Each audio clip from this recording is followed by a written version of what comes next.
Welcome back to the Kentucky Kernel Sports Podcast. I'm Alden Flowers, and this week we're going to be talking about UK football losing to Tennessee.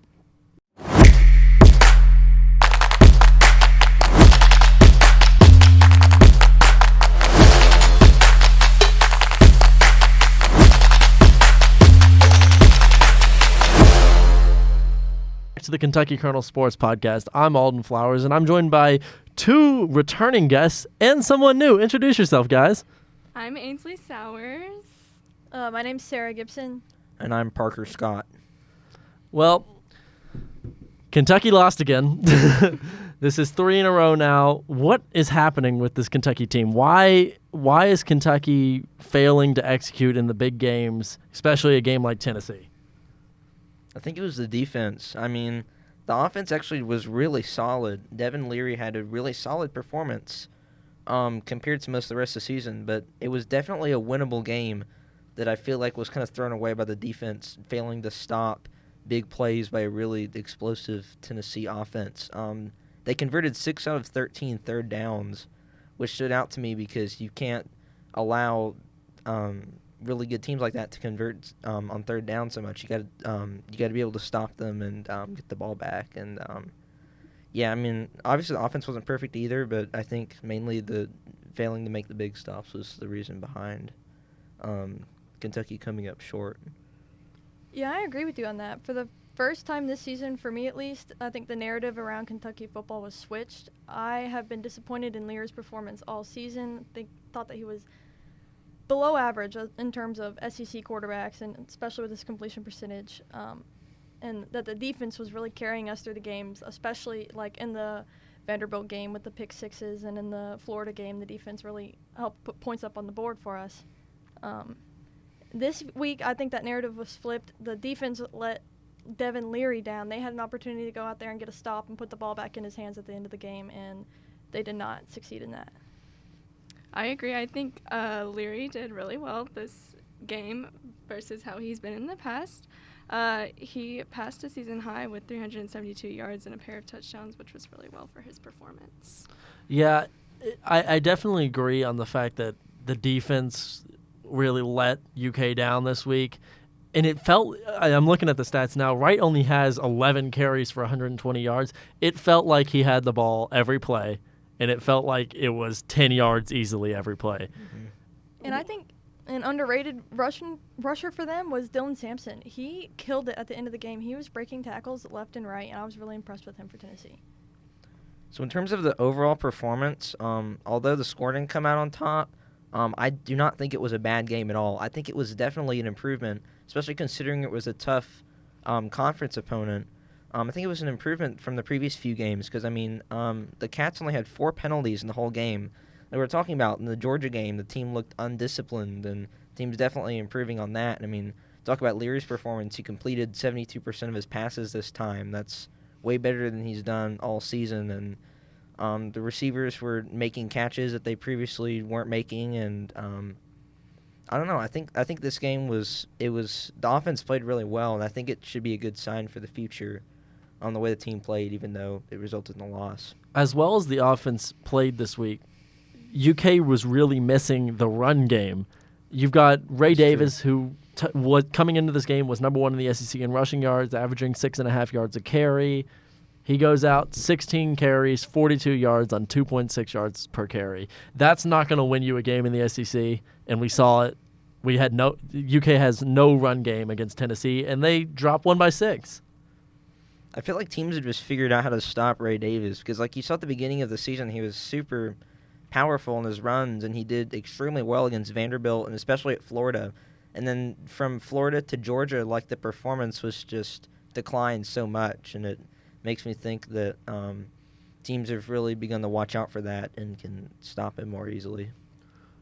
What has to be done to fix the defense? Because I thought that they had been playing overall solid to this point in the year.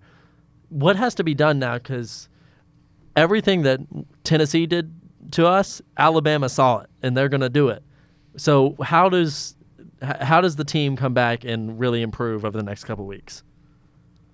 I thought they were missing wide open tackles too often in this Tennessee game. There were quite a few times where I thought Tennessee was going to have either no gain or loss, and the running backs would just break out of a few tackles and get the first down and extend drives. And that can't keep happening, especially against Alabama and more tough teams on the schedule. I agree with you. That's definitely been a recurring problem. And I feel like the team just doesn't have as many guys that are able to come up and make those big tackles, and they need more of the players that maybe people don't know by name to step up, because it's mainly just a few players doing most of the work for the most part from what I've observed. And also just getting to the quarterback, because team's kind of lacking in sacks a little bit for the most part, especially compared to Mississippi State and some other teams I've looked at. So those are the main things, I think, for the defense. I do want to give a special shout on defense. Ty Bryant, Lexington native, leads the team in tackles. I believe one of his first starts of the year at safety. Very impressive to me, and I'm excited to see if he can continue to really do as well as he did with 12 tackles against Tennessee. I agree, especially as a freshman. It's good to see him stepping up and having a big performance in a big game. Yeah, I think Frederick Douglass was where he went to high school. So very impressive, especially in his hometown. Kentucky has a lot of players from Frederick Douglass. Well, Frederick Douglass has a lot of good high school players. They're a pipeline for Kentucky. But as Kentucky looks forward, you got 4 games left on the schedule. This is a team that started 5-0, and now they're really Kentucky's coming down on, can they possibly avoid not making a bowl game by winning one of these games? None of them will be easy. Mississippi State should, in theory, be the easiest of them, but Kentucky historically has struggled to win at Mississippi State. How does Kentucky get a win at Mississippi State?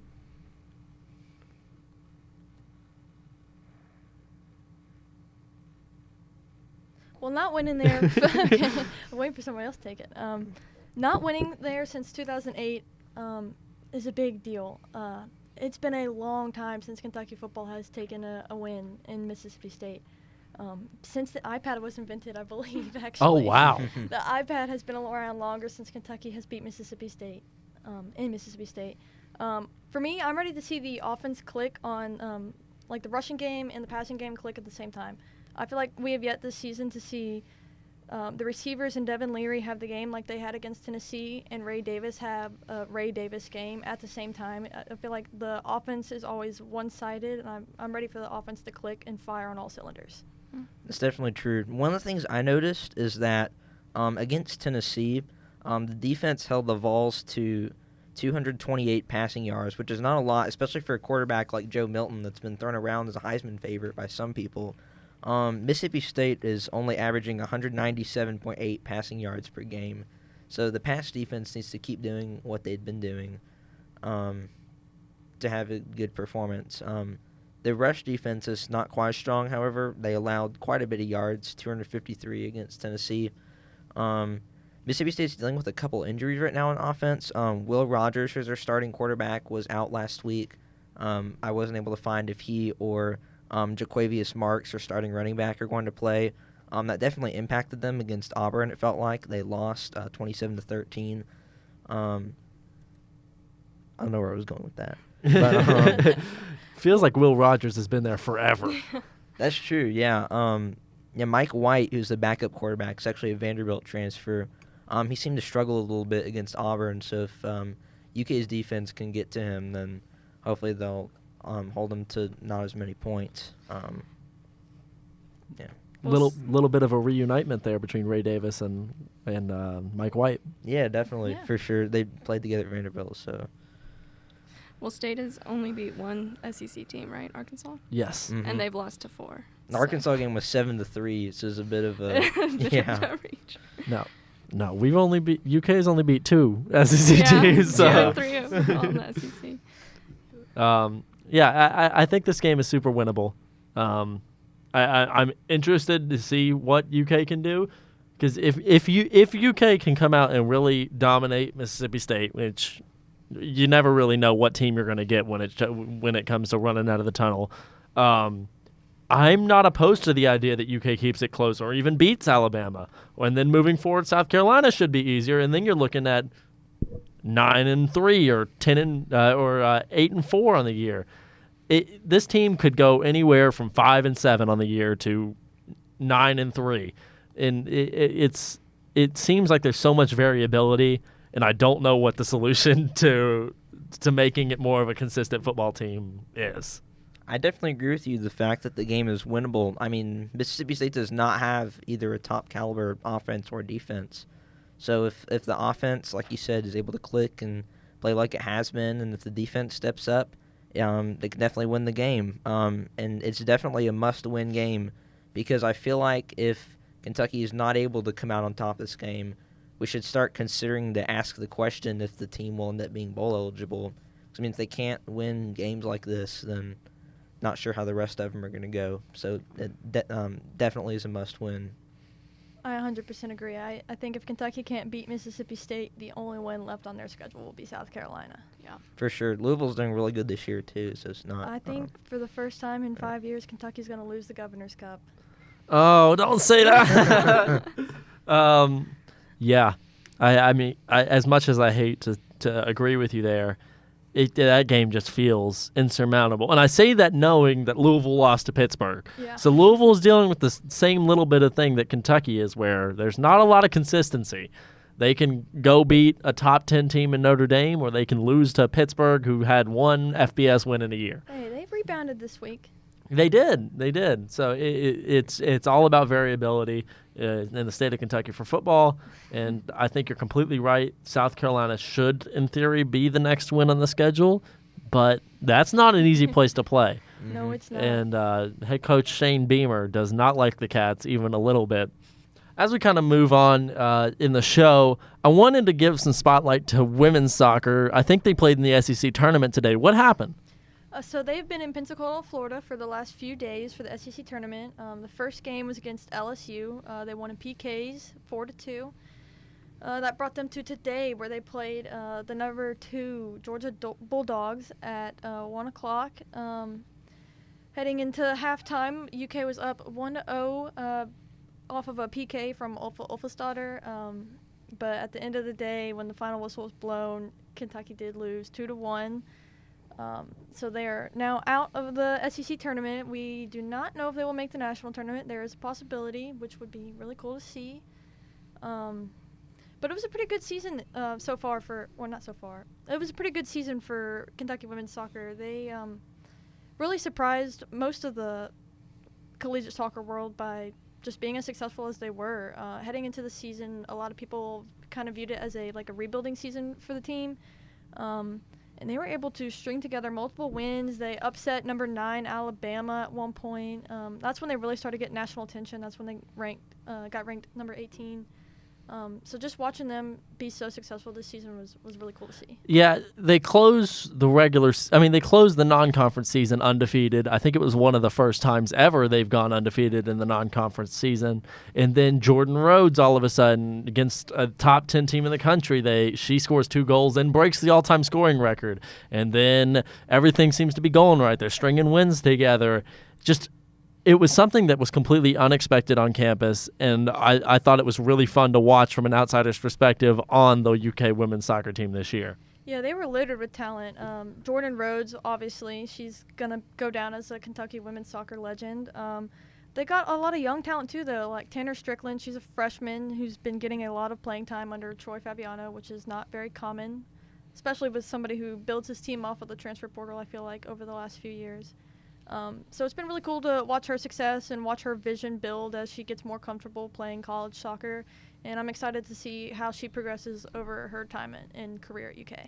Yeah, and as well as the women's soccer team really finishing the season and actually starting the season really strong as well. Can we give a shout-out a little bit to the men's soccer team? A win over the number 1 team in the country, Marshall, and a win over the number 2 team in the country, West Virginia, after what was, for lack of a better way to say this, not a good start to the season. They come on strong, and they've all of a sudden they look like a team that can contend nationally. What has happened? How is this happening for the men's soccer team? For me, I mean, it was just completely unexpected. I had personally written their season off a little bit more past the halfway mark. Just watching them lose, I mean, string together loss after loss, just unable to find the back of the net or just goals getting taken off the board. I remember going to a few games and the fans were not very happy for a few calls. But it was just really special to see them get a win over the top two teams in the country the last few weeks, and maybe the possibility of making a run in the Sun Belt Conference tournament and maybe the national tournament if they win that. Who knows? We'll see. Yeah, I think UK is going to really benefit from their preseason ranking being number 2 in the country, as far as it might be a little bit easier for them to get an at-large bid if they can win 2, maybe 3 games in the conference tournament, even if they don't win it, because they now have 2 top 5 wins in the country, and they are looking very strong. So it felt like throughout the entire season, UK just kept finding a way to lose, whether it be goals being taken off the board, missing penalty kicks, and you knew the team had talent all the way through. And it was just a matter of time until they put it together, and now they have right before the tournament, and they look like they're poised to make a run. Now's the time out of any time to decide to start stringing together some wins and playing with some grit. Yeah, well, thank you guys so much for coming on to the show this week. I had a great time. I hope you guys had a pretty good time as well. We thank everybody who got to listen to the show this week. We hope we have you back next week or tomorrow even, when we have the men's basketball episode coming out, getting ready for that season to start. We all hope they do pretty well. And hopefully UK gets a win over Mississippi State this week, and we have something fun to talk about next week. Thank you.